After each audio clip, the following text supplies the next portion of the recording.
morning. Welcome to the Treasure. Can you hear me okay? No. Good morning. Can you hear me? Okay. Good morning. Welcome to the Treasure Coast Unitarian Universalist Congregation in Stuart, Florida. Today is September 10th. My name is Cindy Summers, and I am your worship associate today. We are a welcoming congregation. We welcome people of all identities, ethnicities, ages, and backgrounds. We are on YouTube, too, which is up here someplace. I'm not sure where. To be put on our email list or to find out more information about us, go to our website at tcuuc.org. Note the email link to request our online. Please silence your cell phones. Visitors, if you are comfortable, please step up to the microphone and introduce yourselves. If you feel comfortable, you could stand up. No? Well, if there are visitors, welcome. We welcome you. Okay. Okay. Oh. Please, for the announcements, see the printed order of service and the newsletter for details. Our blessing of the animal ceremony is coming up in 2 weeks. Plan to bring your pooch. It will be held in the social hall, so YouTubers, we won't be here.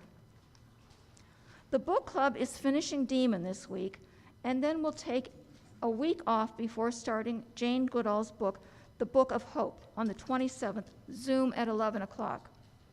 And a big thanks to those who helped with the service, Jackie Robbins for the music, our greeters and ushers, and our host, Karina Poloni, and our tech support, Rachel Valentino, Marguerite Gregory for the coffee and cookies in our social hall. Our Rev Bob MacDonald is in the pulpit today. Here is our prelude.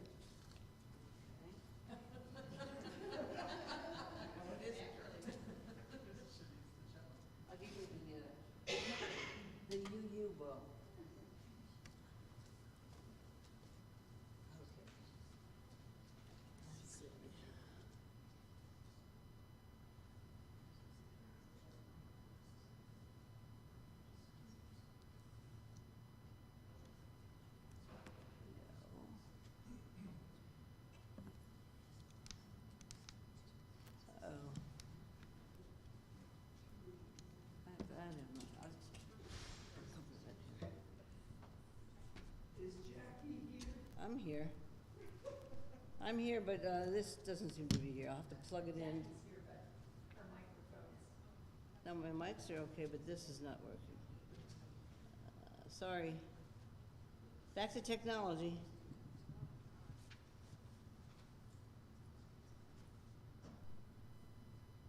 Oh, phooey. Oh, never mind. I will just play without piano accompaniment.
Thank you, Jackie. That was absolutely beautiful.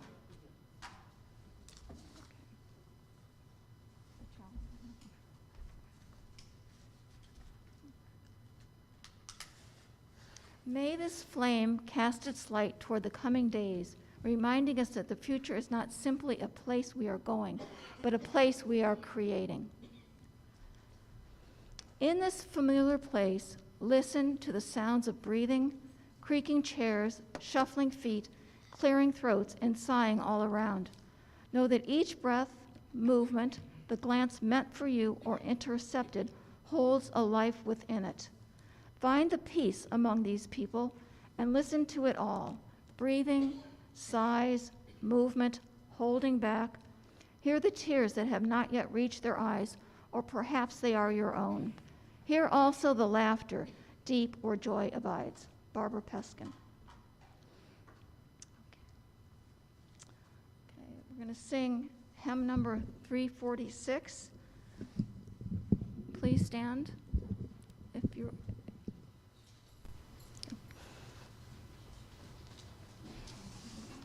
And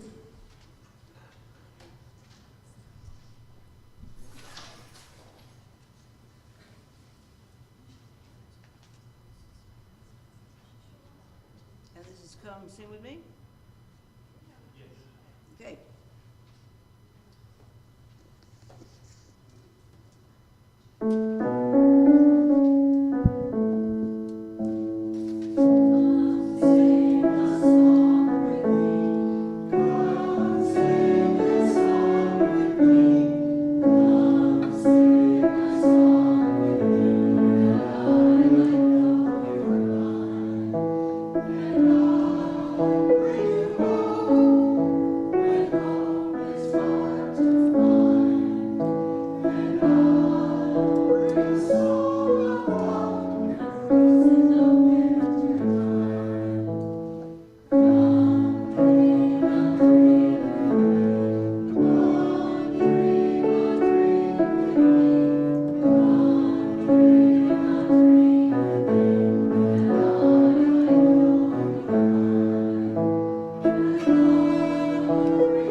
Let us recite our affirmation, speaking the first verse and singing the second. Love is the spirit of this church. Service is its law. To dwell together in peace, to seek the truth in love, and to help one another.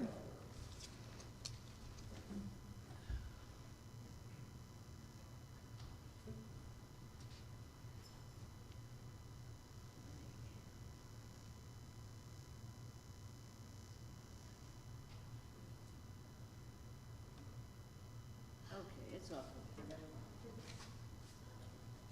Technology.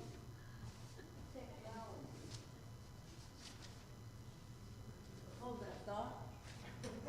I'd rather be acoustic than electric, so here we go. Little intro.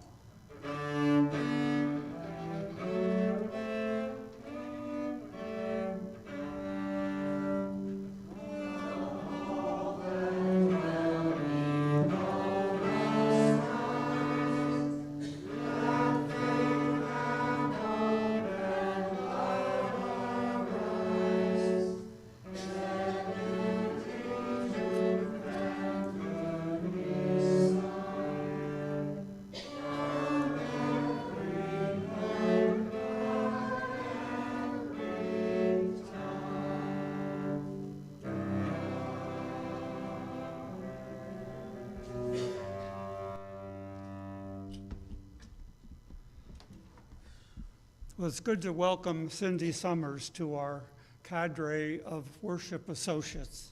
So welcome. Well, Cindy, I have to ask, you aren't promoting Barbie, are you? No. Okay. All right, but that would be okay if you were. Our responsive reading is number 444 in the back of the hymnal, 444. This house is for the ingathering of nature and human nature. It is a house of friendships, a haven in trouble, an open room for the encouragement of our struggle. It is a house of freedom, guarding the dignity and worth of every person. It offers a platform for all the voice, for declaring, both in times of security and danger, the full and undivided conflict of opinion. It is a house of truth-seeking, where scientists can encourage devotion to their quest, where mystics can abide in a community of searchers. It is a house of art, adorning its habitations with melodies and handiwork. It is a house of prophecy, outrunning times past and times present in visions of growth and progress.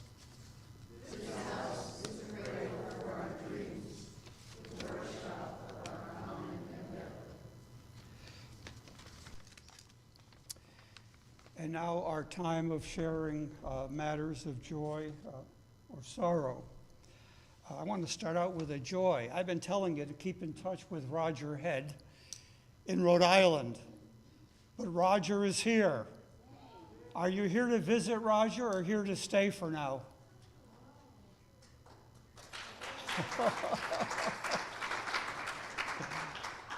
Always welcome.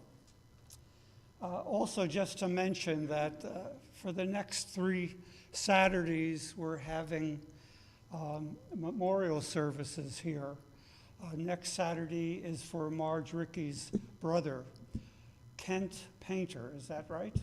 Yes. So our thoughts are with you as you go through that time of celebrating a life.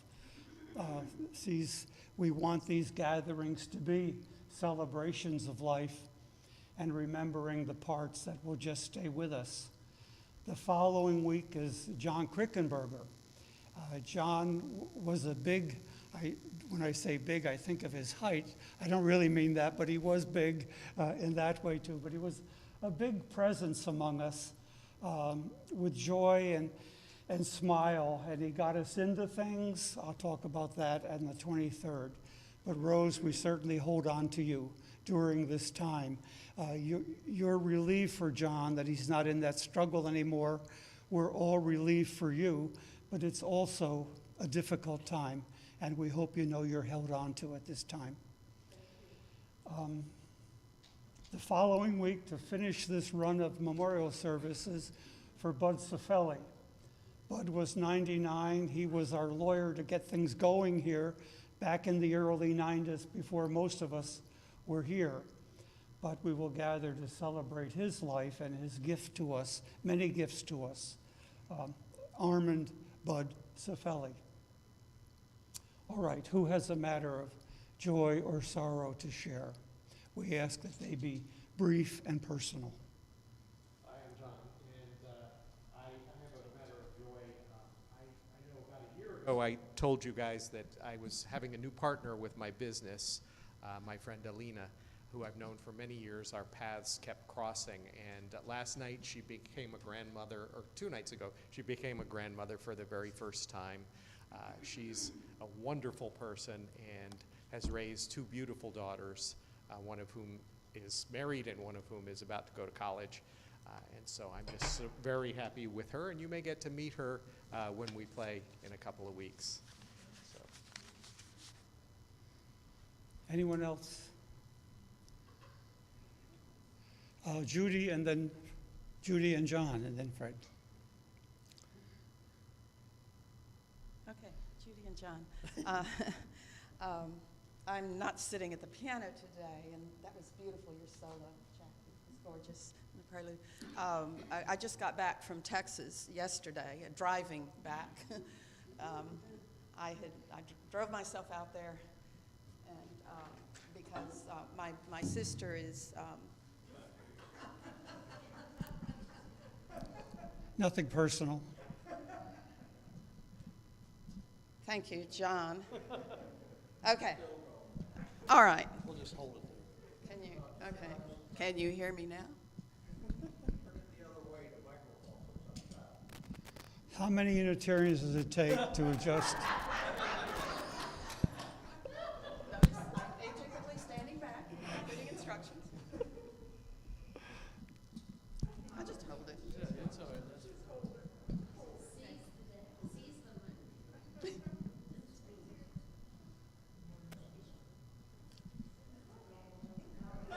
I'll hold it for you. Yeah, somebody can hold it. Thanks, Jackie. Thank you. Okay. My sister and brother live in Brenham, Texas. That's outside of Houston. She's 83, and let's see if I can get through this without crying.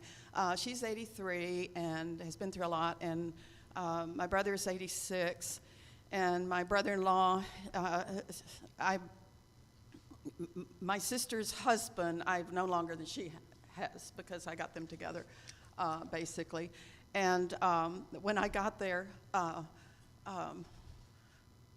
my brother-in-law was in a stupor, basically, and as it turned out, he was severely over-medicated. He has some very serious conditions. He was severely over-medicated and ended up falling Sunday morning, and my sister ran in and said, "Gil has fallen, and I'm so tired."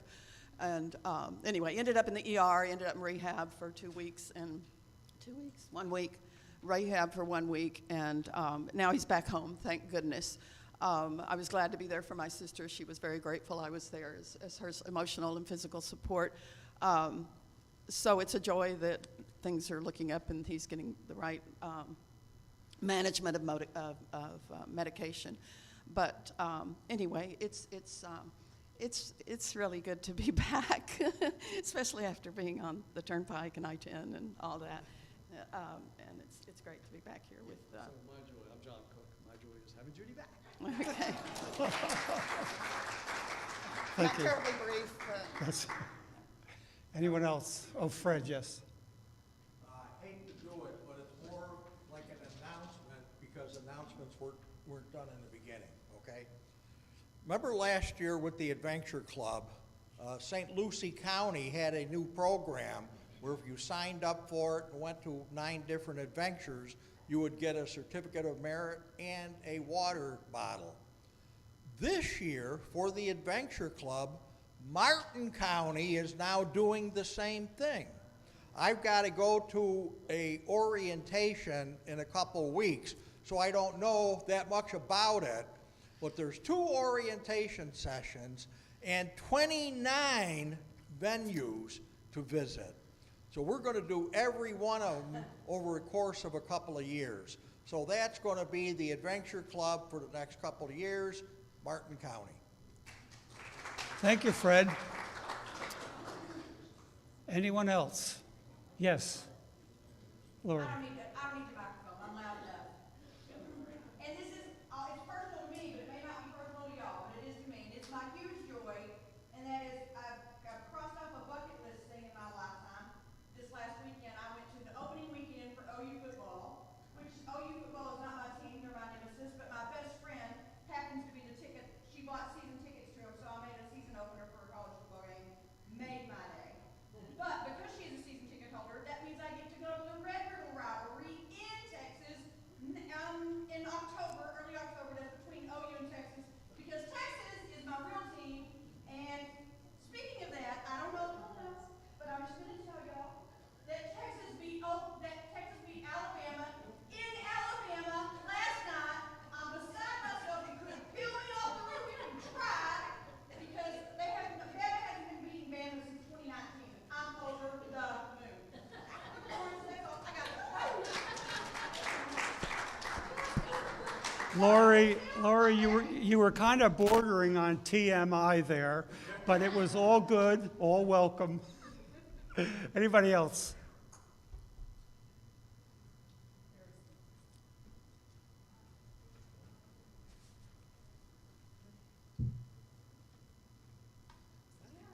Hi, my name is Allison. I'm going to be 14 All right. in 5 days. Her birthday is in 5 days. Okay.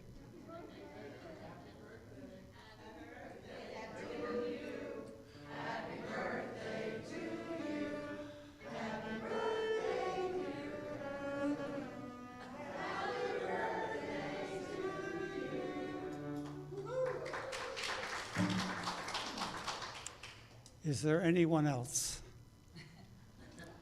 Well, I know there are always people we don't say out loud, so we always move one with those folks in mind.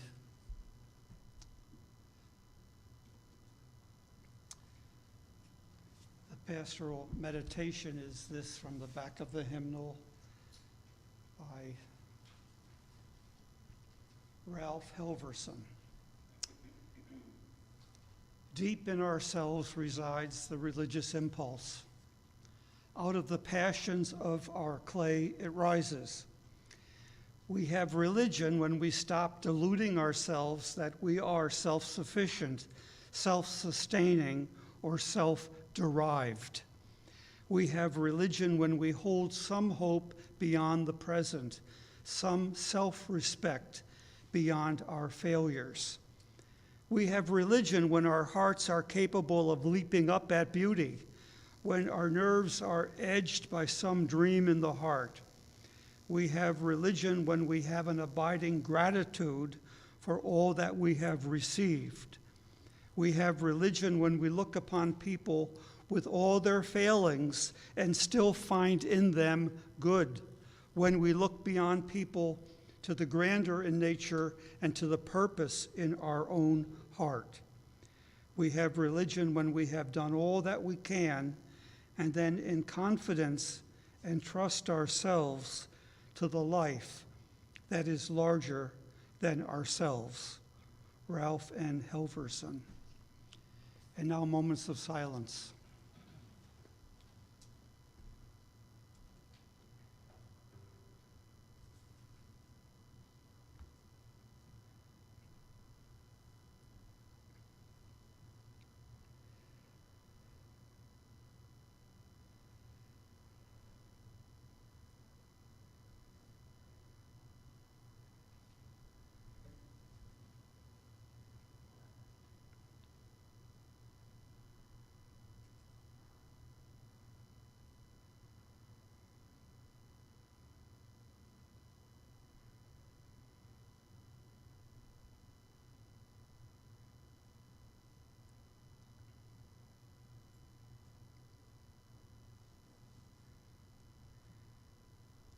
And now, Spirit of Life, 123.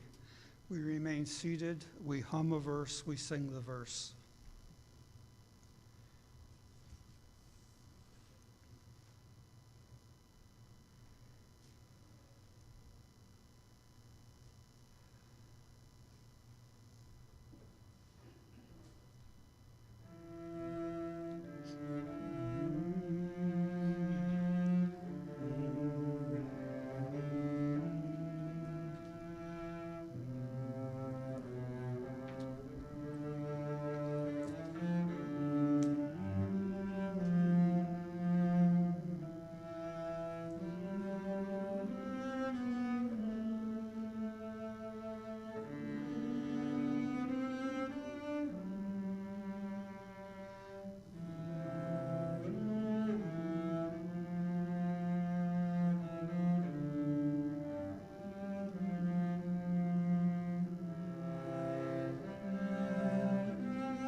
now we say every week that we hope you experience joy and generosity here, and we need you to show your generosity so we may keep on keeping on.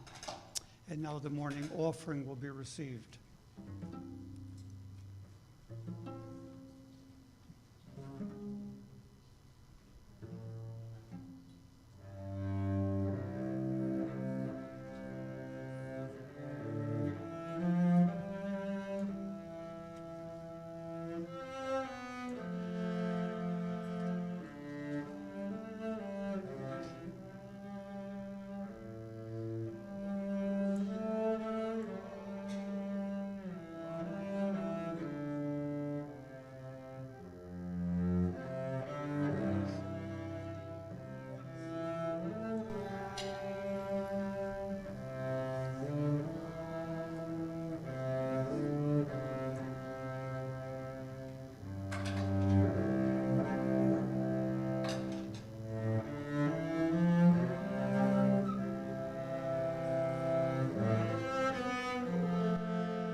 And now it's not every Sunday we have a songwriter who offers to come and sing his song. So, John, you're always welcome.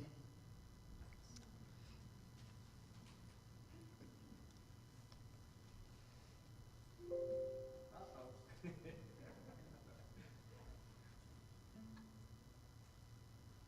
makes me long.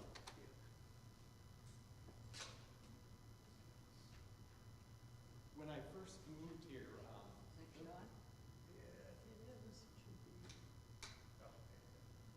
when I first moved here 3.5 years ago, I was reading a book that I really loved.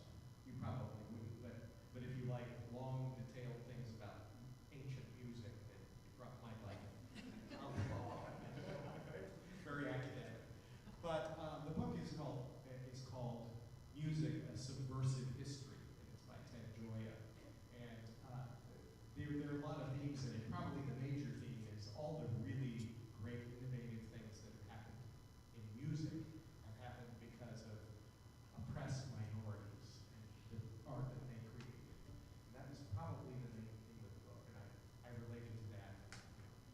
You all know my affinity for listening to blues and things like that. But there was another theme, and it was early in the book, and it talked about how music was originally a participatory art, that it was not an audience-based art, which is what we're going to do right now, an audience-based art. But it was a participatory thing, and that music was something that everybody in the village did together. And that often it had a spiritual nature and sometimes led to trance-like states. If you imagine a drum circle, that's probably the closest thing we have nowadays to what they were talking about, what he's talking about in this book. And the reason I mention this is because this little rock and roll song that I'm going to play for you, that's going to be much louder than the last one I played, is kind of a reflection on that and what those songs might have been like translated to modern days. So here it is. The name of the song is Seize the Day.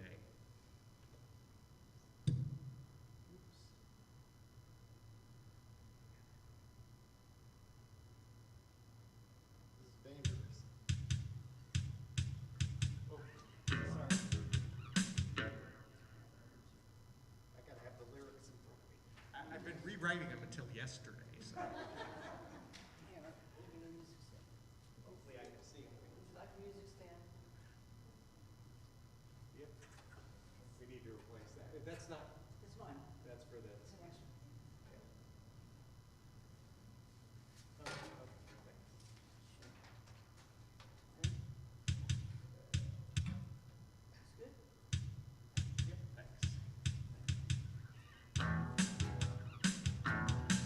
Gather round, make a feast, join our friends and sing through the night. Take the lead, set the pace. Your heart beats the rhythm, your eyes are the light of the shark. Take a chance, feel our feet start to shake the floor. Keep it up all tonight. Thunder's like and we're going for more. Celebrate, seize the day. Find your way, seize the day. It might rain, it might shine. Watching the weather won't change a thing. We don't know tomorrow till the rising sun and the bells start to ring. We are here only now, so dance this dance to survive. We are one, you and me, sharing the love that keeps us alive. Celebrate, find your way, find your way, seize the day. Touch the earth, touch the sky, feel the music, welcome the grace.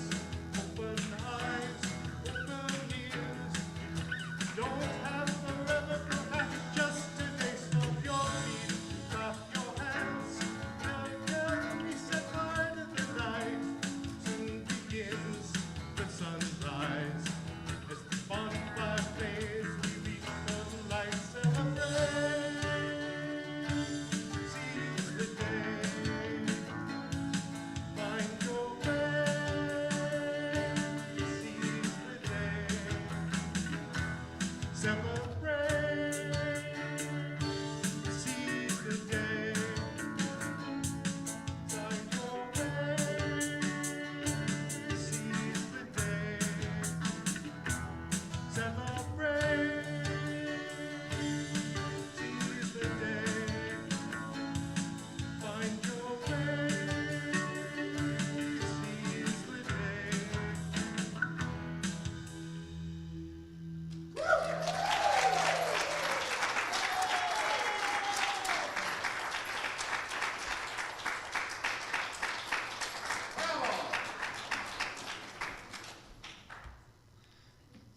Thank you, John.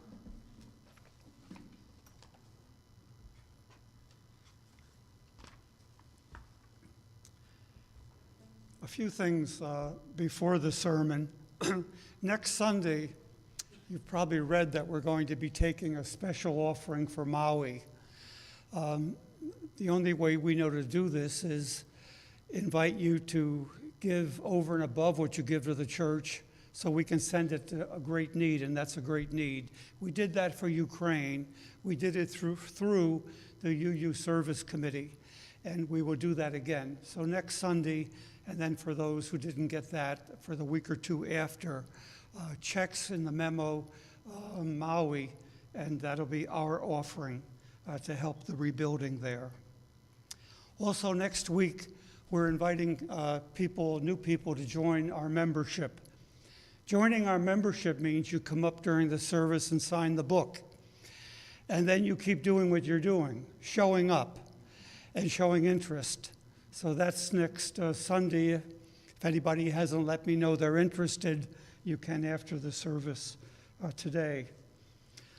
Also, I want to end this little string of announcements with a little bit of a downer, and that is that somebody keeps trying to get into our tech system here.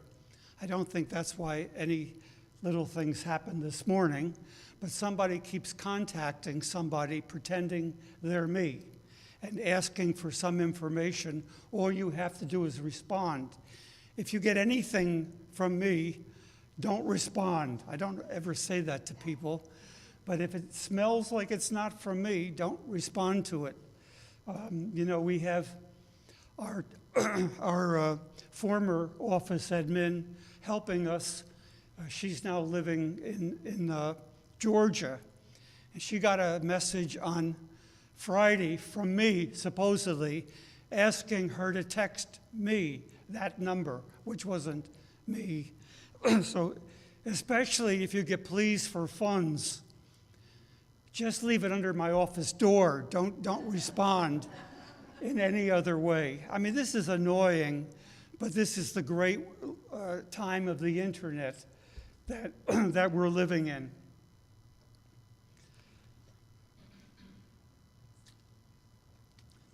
Back to school, things I hope I can still learn.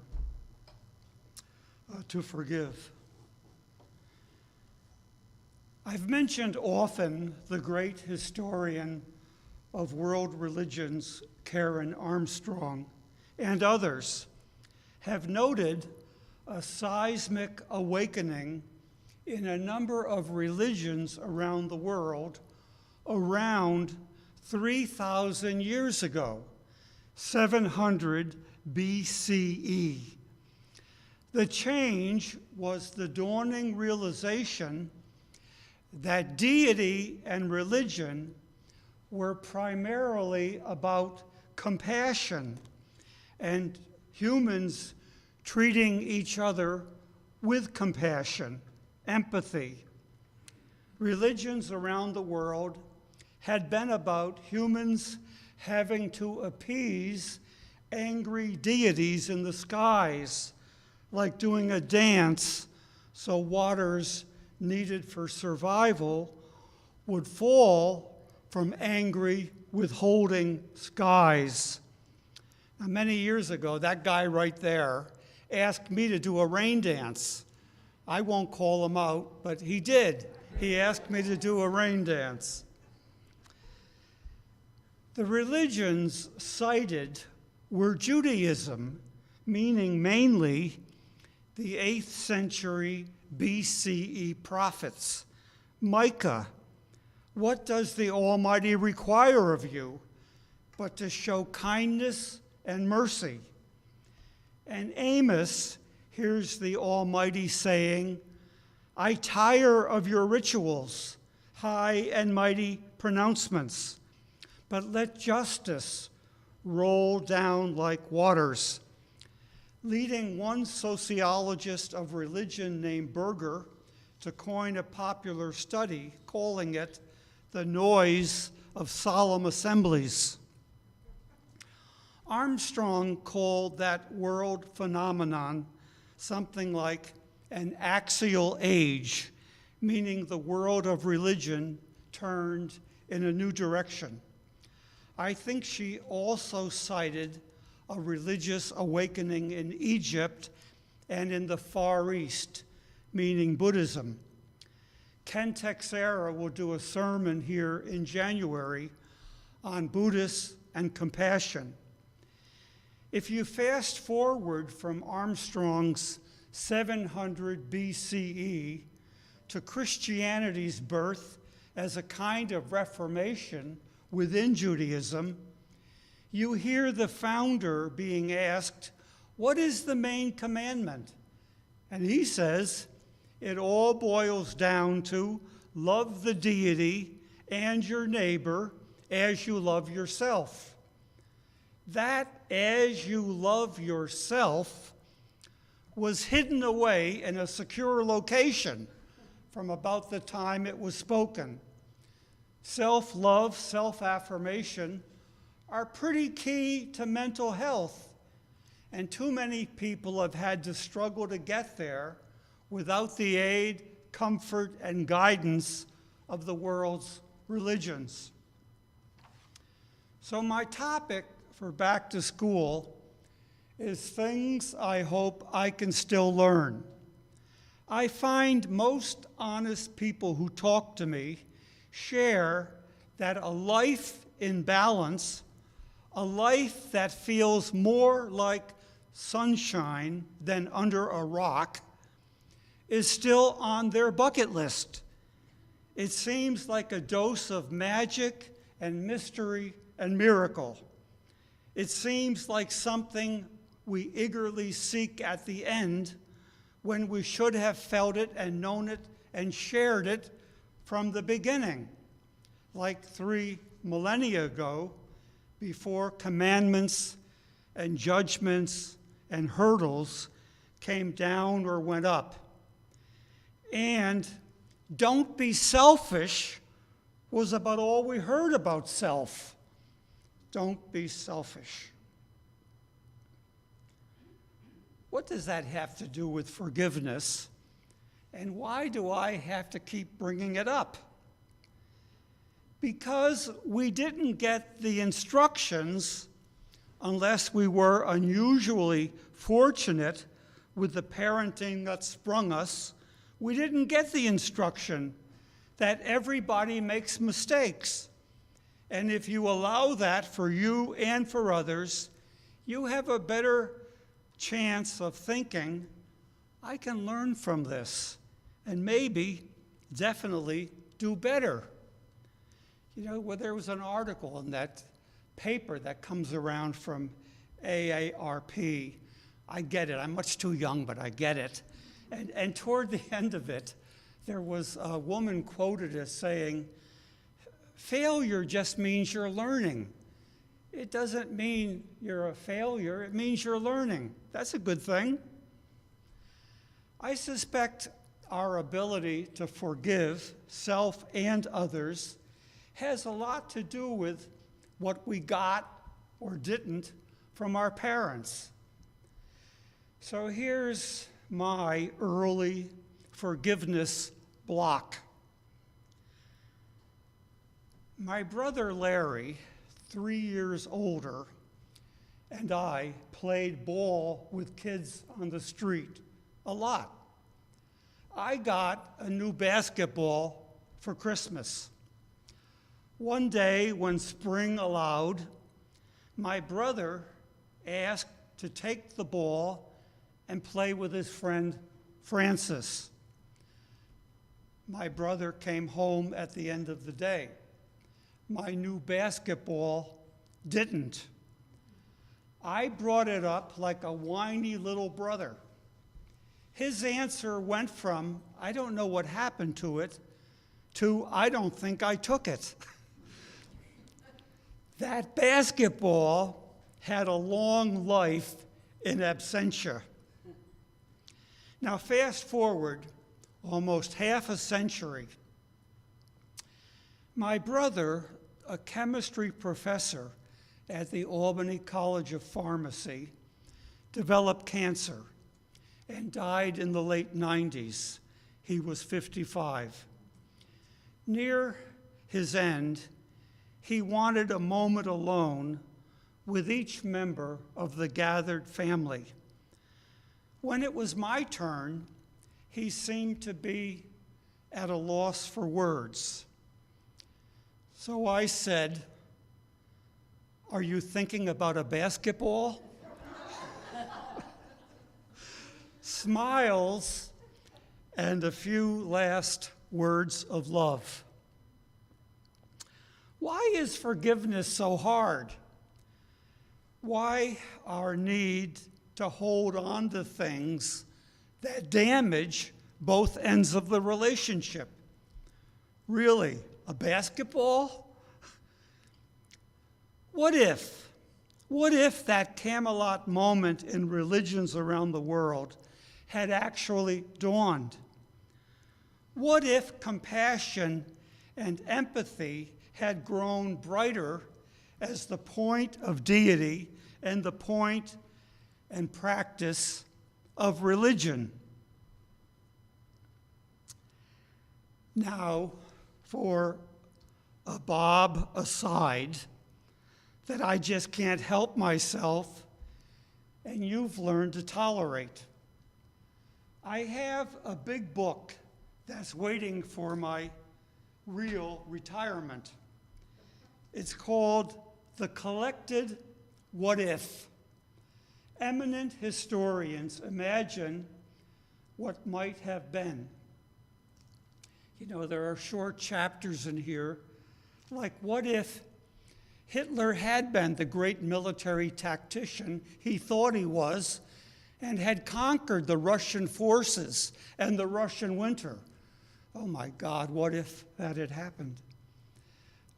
And what if Napoleon had won at Waterloo? Where's Geraldine? I don't think Napoleon won at Waterloo, did he? But what if? Well, I want to share this one with you because I find it tantalizing and it has nothing to do with my sermon. So this is just, this is a Bob aside. It's entitled, The Presidency of Henry Wallace. Now, who remembers that? Bud, do you remember the presidency of Henry Wallace? No, you don't. He only got the vice president. Okay, but this is it. And it's written by this historian named James Chase. If FDR had not dumped his vice president in 1944, Henry Wallace is chiefly remembered today as the vice president who, at the Democratic Convention of 1944, was dumped in favor of Harry S. Truman. Like another accidental president, Theodore Roosevelt, Truman would go on to become one of the signal figures of the century just past. His decision to drop 2 atomic bombs on Japan, as well as policies that he initiated, such as the Truman Doctrine, the Marshall Plan, and the formation of NATO, would, by containing the spread of communism, go far to alter the historical direction of our times. But for the behind-the-scenes machinations of a few big city bosses at the convention, Give 'em Hell Harry would hardly have rated a niche in the American imagination. The investigations by the senator from Missouri of contract fraud and mismanagement in the war effort would have remained the fodder of PhD theses. Instead, it is Wallace who became the forgotten man, something few would have wagered on at the time.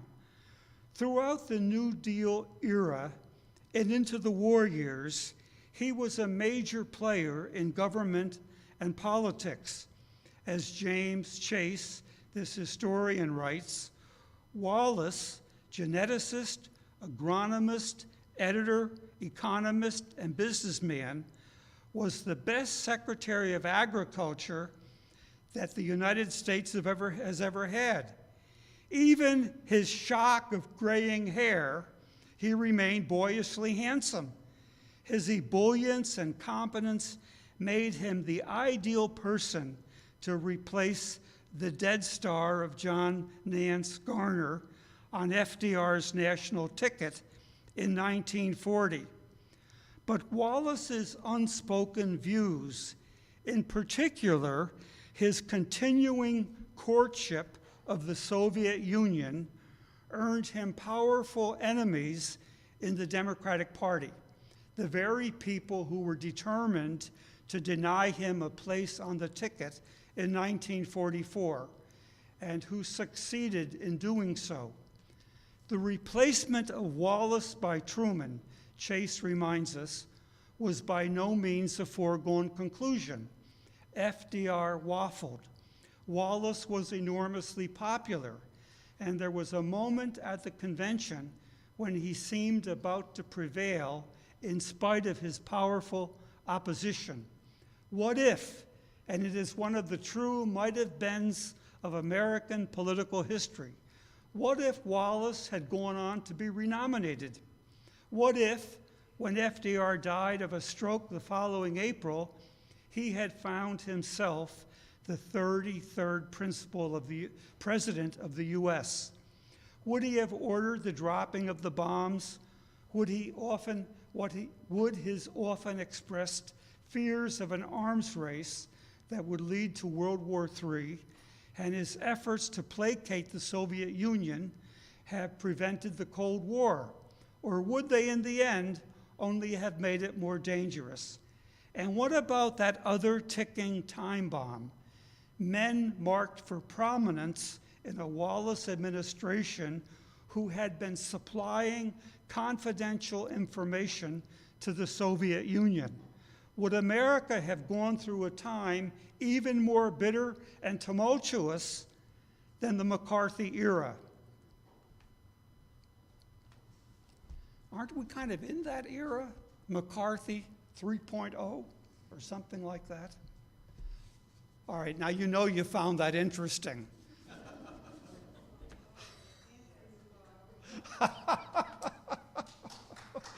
Please.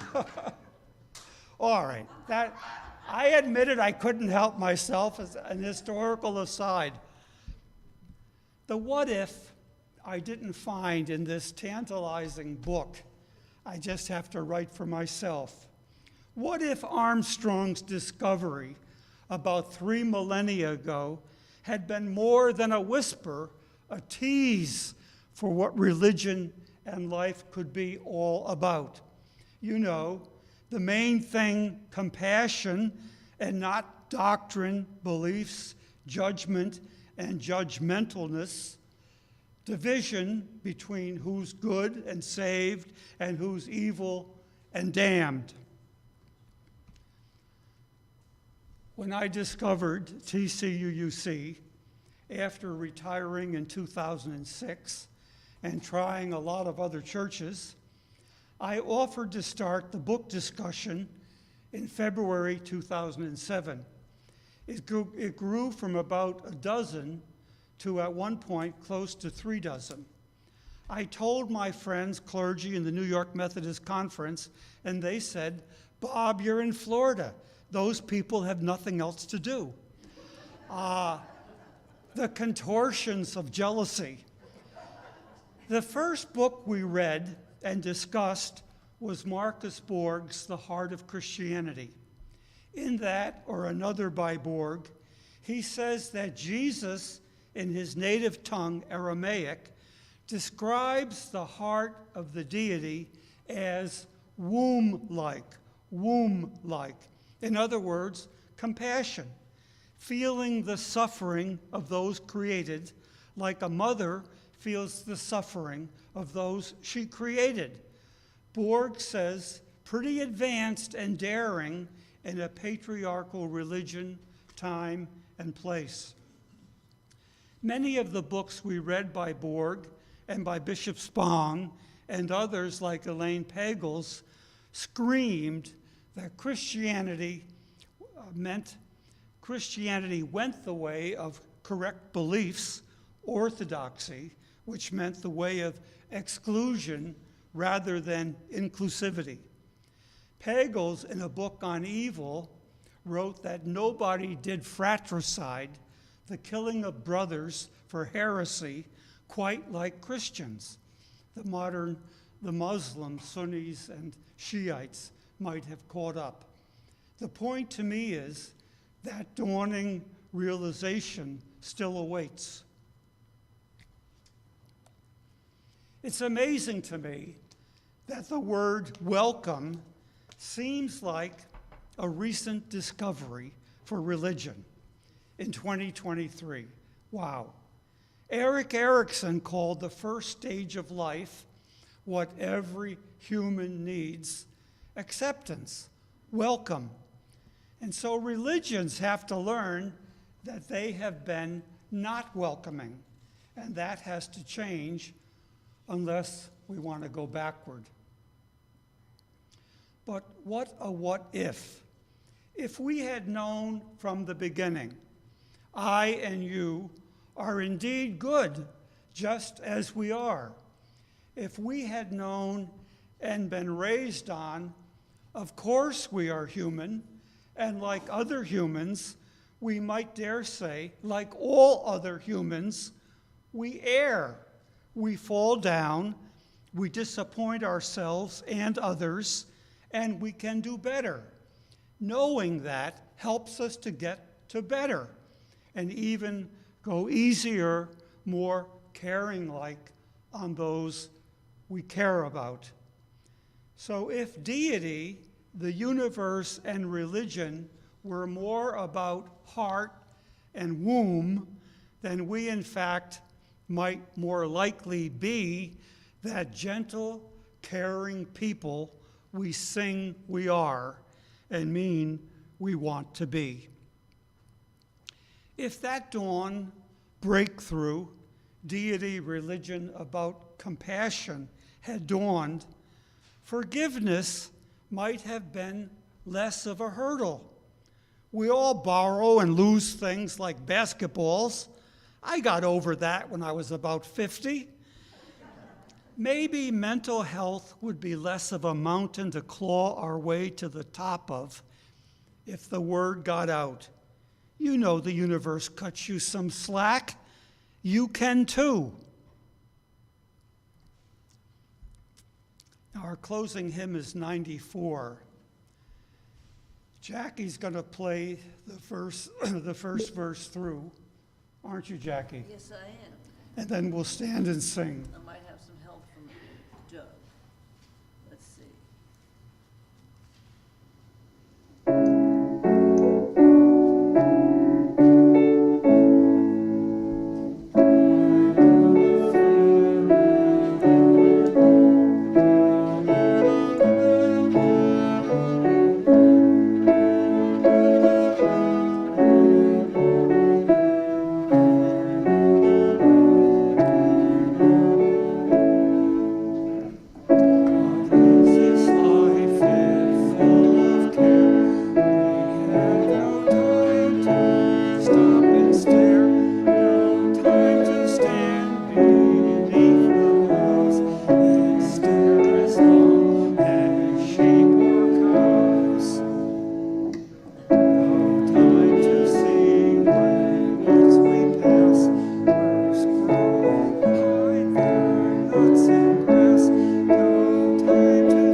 Please be seated.